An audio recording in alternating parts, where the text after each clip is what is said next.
Hello. So in this video we'll talk about JavaFX. And JavaFX basically focuses on producing graphical user interface. So your application will have graphics, you can have text field, you can have buttons, you can have images, and similar to all the modern application that we used to. In the past, we've been in this course programming using the console and typing data on command prompt and things like that. But now we need to create graphical user interface. And for that, we'll just take you through practical example. Later, we will go through this presentation. But I need you to focus on this page only now, and then later we'll look at other things you need to do. So in any application like what you see now in this screen, this is actually a window. The window here called stage, which will appear on the screen. Inside the stage will be multiple scenes. You can have one scene, two scenes inside that stage. Inside the scene, you have the components you have. So if you look at any application, Microsoft Word, when you run it, it comes the window. And this is why Microsoft, they call their operating system Windows, because all this open in Windows. So in the window or stage, there are scenes, and inside the scenes will be different components: text field, images, text, buttons, other type of components to do. So in Java, to do that, you need to start by building first an application. The application will have a stage. Inside the stage, you'll have a scene. Inside the scene, you have a component. But there's one more thing. These components which you will have there, how they are organized. Are they coming one on top of the others, or they coming beside each other, or they are put in specific location on the screen? There's something called layout. So the layout is happening inside the scene. Okay. Basically, the layout is responsible about where to place these components and how we place them. Okay. Let's get now into a real example. We'll get into Replit. Replit is an amazing platform, as you know. You can use AI to create anything. You can build your own application by your own coding. You can host it and create the full application here, and becomes where you run your business to do it. It runs so many things. But we're not going into that, because we need to use things. We need to program, because we're learning programming. Otherwise, we will not learn. So if you click on Create New, you will find 3 tabs. One of it is this one. The first one is the AI agent. We don't want to use AI agent now, but it's a very powerful one. But anyway, we'll build things our own. So the first one will go to JavaFX. We're not doing normal Java, we're doing JavaFX. We'll do that and open our application. Now it will give us some code there. We can go through it, but we don't want. We'll start from scratch. So we can do everything and learn it properly and go through that. So the first thing we need to do, we need to import JavaFX library. JavaFX is a huge library. We cannot build everything from scratch, really scratch. We can base it on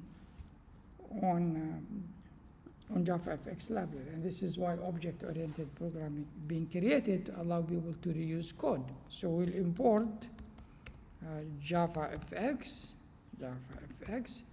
and the first one we need to import is this application. There are many we need to import, but I will take it step by step so you understand why we're importing each one when we need to import that one. So let's start by creating our application. So our application will be public class. We'll call it main, okay? And we need to inherit the application so we can build on it, yeah? So we use extends application. And now we inherited the application. Now, what we need to do next? We need a main method, of course, yeah? So this is the main method. Let's put it there. But let's not do the main method. Let me do first for you an important method called start, which is available in the application. So what we need to do, we need to override it. So override, and we will override the start. It's already have done this one for me. That's it. So basically now we are overriding the application start method. Okay, so that's what we did, the start method in the application, and here we will start doing our work. What I want to build, I want to build a simple application to import two text fields. When you add two numbers there and a button there, you click on it, gives you the total. This gives you the idea of how this works, and then you can build more and more things. Okay, so let me start by adding two text fields. Okay, the text fields are one of the components, text field, one of the classes that available in I will call it text field 1. Let's say this will have 2, yeah? We can call it any name we like, but let's call it 1, and text field 2. Okay? Okay, we'll do 2.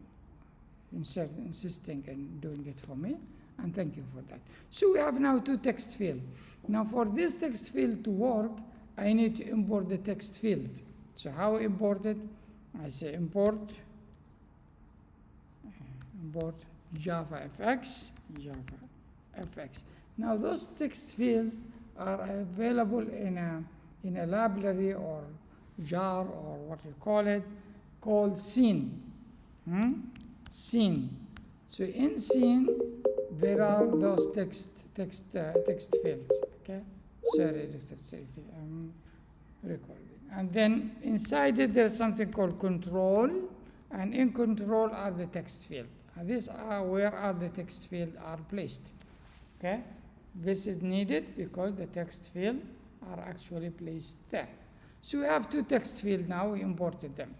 What we need a button, yeah, isn't it? We can do something for the text field, which I think important is we set the width of the text field, how wide they are. And now we have our object text field 1.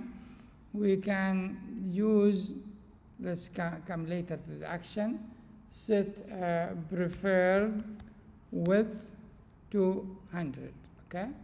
And the second one, 100. Now I think 100 is small, make it 240, yeah? Later we can play with it, no problem. You can see. Now those width, if you set them this way, in a static way, your application will not be responsive. Means if people open it in a small window, big window, this will stay always 240. But if you want it to go bigger and smaller based on the size of the window, we need later to consider responsive design. We'll come to that one later. We don't want to complicate things with you. So now we added the text field, okay, and we just added the width for this text field. Let's add a button here so can store our data. And this button say click me to add the numbers. I'm just adding something to it. Semicolon, okay. This is a button we created, and for the data to appear, where they will appear, with the total, where will appear after you click the button, it's better to have something called label. So now we learn number of things. One is that our application should be based on application inherited, should have at least components. We had two components. We know there's something called text field, and we know button as well, and we know label. These three components or controls that we know now are on our application to do. Now if we run our application, nothing will come. But again, I added component and label. I need to import them here as well. Yeah, so I need to import JavaFX dot scene dot control dot button. Okay, and I need also the label as well. So these two I added because I use them here. They need to be imported so I can use them the way I want to use them. So we have this component now. The next question, how this component will appear on the screen. So let me just add some comments here. Adding components slash, sometimes they call control, and control is the official name, to the application. Now we're adding them to our application, but they are still there, but we're not sure how we will display them. They will come one on top of the others, beside each others, or each one in a specific location on the window. So we need to come now with the layout. We need to display. I will use something called virtual layout, VBox. VBox is basically put the component one on top of the other. Okay? So this is the VBox. We can add the component, but I don't want to do it this way. I just need first to have a VBox that keep 5 pixels between these components. So the component will appear one on top of the other. We can add them, of course, to our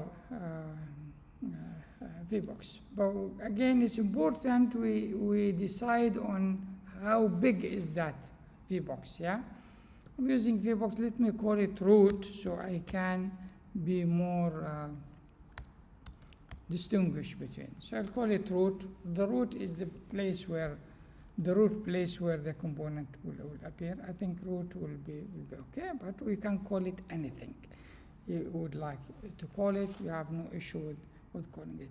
Now we added the component. I think we need to set the width of this layout as well, so it doesn't come bigger. There is alignment. We'll do the alignment later, but let's set the width now. So set maximum width. This is the method you have there, and this maximum width here we will make it 300. Okay, I'm thinking to make my stage 300, but we can leave it to 40. Later we'll play with it. Now the next thing, how this component, we know they will come on top of each other. Will they be aligned to the right or to the left or to be centered? We'll use the center because it's the easiest, cleanest one, so they all come on top of each other, but later we will fix it and make it looks better. So after we did the components here, what we did, added the layout. So we decided how our component will appear. Now, we're not going to do any action now. We'll do the actions later. Let's now set the scene. Now we have a layout. We said the layout should be the layout inside the scene, which manage how the component will appear. Now we need to set the scene here, so we need to create a scene to do. Okay, like you are in a theater or something, you need to set the scene. So let's say set the scene. Okay, and we'll create a scene, and this is our scene. Now we can create the scene by just deciding what are the layout, which layout is in that scene. The layout is the root, is our layout, and then we deciding the size. Let's make this 300 because I want it to be bigger than the scene, not exactly the same as the scene. Okay, so we now have a scene created called scene, and this scene has the layout. Remember, the layout now manage the components, how they will appear, and the scene now hold the layout to do. Okay, so we have some good progress. Now we need to give a title maybe to that stage. Now we have a stage, as you remember, the primary stage. Our primary stage is here. This is the variable we're sending. So this stage should we give it a title? So the window, what should be the title of the window? We'll use title, and we'll add. So this one, when the window comes, will come with a nice title. Now we're adding the scene to the stage, like using set scene. Now set scene, this is a setter method in the application class that require you to pass a scene. So this scene we created, now we pass to that, and then we show it. Now will this run? No, it will not run, but let's do few things and then we will look at it. First, we need to have our stage been added, or our scene been added. Did we import the scene? We didn't import the scene. We imported scene component but not the scene. So import JavaFX,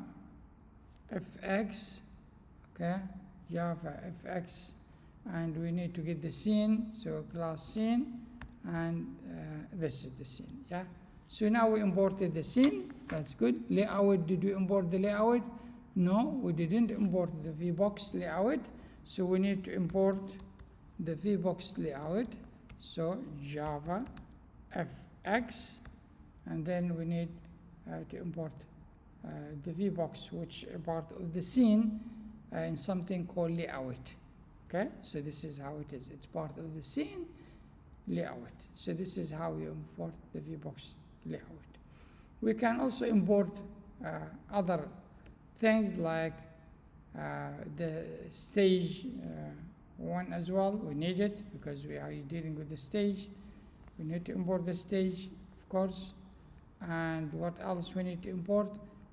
We need to import the geometry position. Okay, these are enough for us to run our application. But still, if we run it, it will not run. Why? Why it will not run? And even if it runs, it's not going to do the calculation. Why? Because we don't have any action saying if you click on the button, this is what you need to do. We'll look at that later. But how we can make it run now? We need a main method. So we're done with our override here. We need the main method. So it'll have a public static fade main. And this is a very simple method. You just have one you call only launch. And this is the multi-threading, which we will talk about it again soon, which a multi-threading, which you can run multiple application or stages at the same time, or multiple processes at the same time. Now, if we do this, will our application run? Let's see if we have any error in our application. Let's run it. Now, it takes a little bit time to build the application and show it on the screen. And what you see, this is our application. Now, we're adding some numbers here, and click, and nothing is happening. Just we are missing this click. When we click, the application will run. So how we do that? We come here and we need to add some control to our friend, okay? And better to have it somewhere here for the button to work, okay? So we need to add action to the button, see it, okay? So we need to handle event handler to the button, okay? So means what?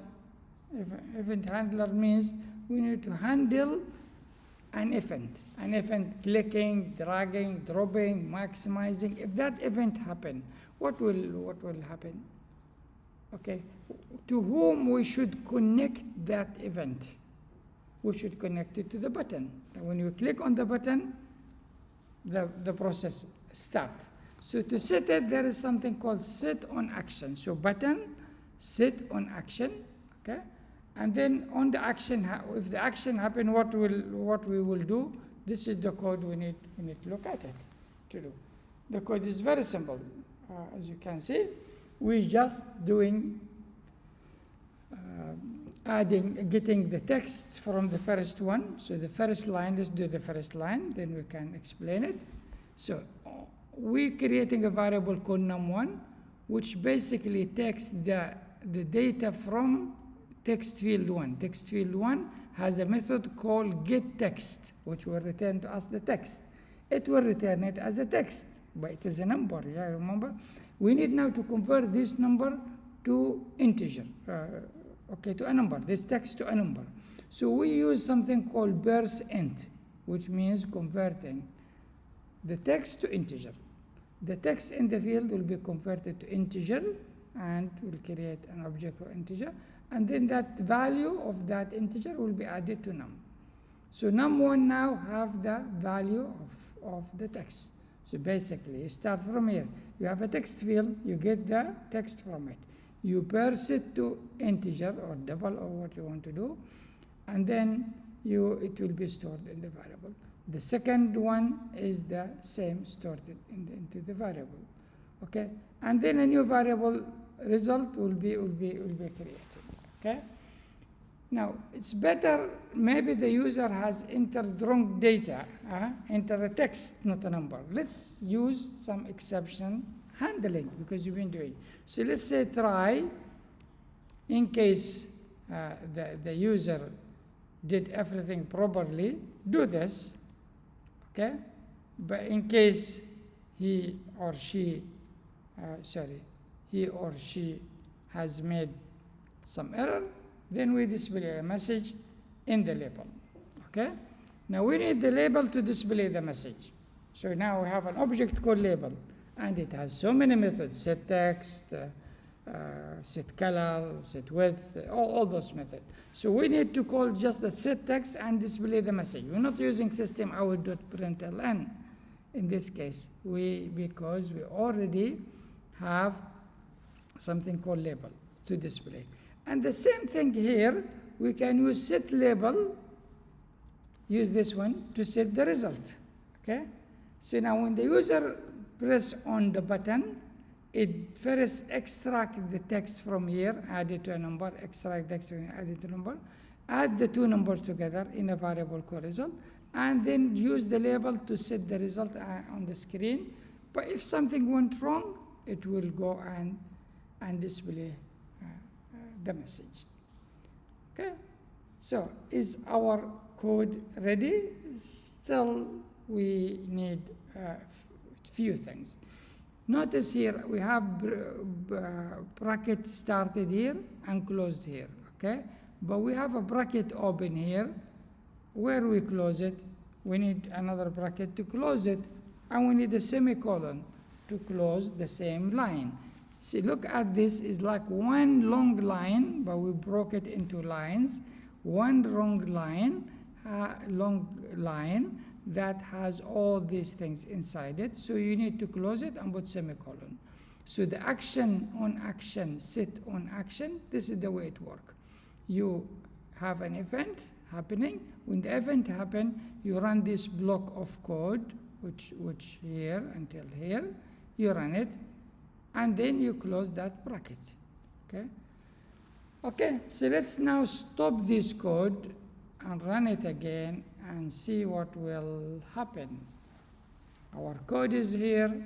Let's put 4 and 5 and click. The answer is 9. Okay? So that's how it works. So let's start and recap everything. You first need to import the right JavaFX, and most application will require you, of course, you need the application. You will have some text fields, so you need to import text field. You'll have some buttons, you need to import the button. You'll have some labels you need to do. Then important to import the scene, import a layout, and the layout you're importing VBox here, and we can import also the stage, and you need the geometry. Once you import that, you need to create a class that extends the application class, and inside it there are two main methods. One called start, which will include all the graphical component and everything, and it is inherited or overridden from the application class. We did override it, and it has a parameter called stage, which actually the stage that will display the window to do. And inside it, you build your component. You start by putting component. I have two text fields, and I set the width for the text field. You can play with these numbers. Then you have a button to add, and you put a text for the button. You have a label as well. After you add the components, you add the layout, how they will appear. Now we're using VBox. We'll use later horizontal box. VBox put things on top of it. You create a VBox and you put a number here. This number, why this number? If I put 50 now and stop this application, run it again, and look at my application. See, the spaces between those components became 50 pixels. So basically this number relates to how many pixels you keep between those components. And then of course you need to add to it all the components by using get children add all, and then you list them. The order is not important. They will be added there, but again you need to ensure that they appear in the same order. You need text field 1, text field 2, and then you need the button. The order is important in terms of how they appear, but the function accepts them in any order. Now then you set the maximum width for the layout, which should be less than the stage, which we will come to it to do. And then you add the alignment. Is it center, left, right to that stage? Once you have the stage, you can leave the actions now and you jump to the scene. Now you have a stage, the stage has to be inside the scene. So you create a scene using new scene, and basically you add to it the stage you created up, the layout you created up, and then you give it height and width. And then you give it a title. What is the title? Look here, what's written, my first Java application. You see this? It's the same thing you decide to have here. And then of course you need to set the scene to be part of the stage, and we already have the stage. We set the width of the stage and then add the scene to the stage, and then use show. Show will show it on the screen. Without show, it will not appear to do. But that will not work unless you have a main method that will launch your application, which is a very simple application. I hope this was clear and you now master it and you start building your own JavaFX application.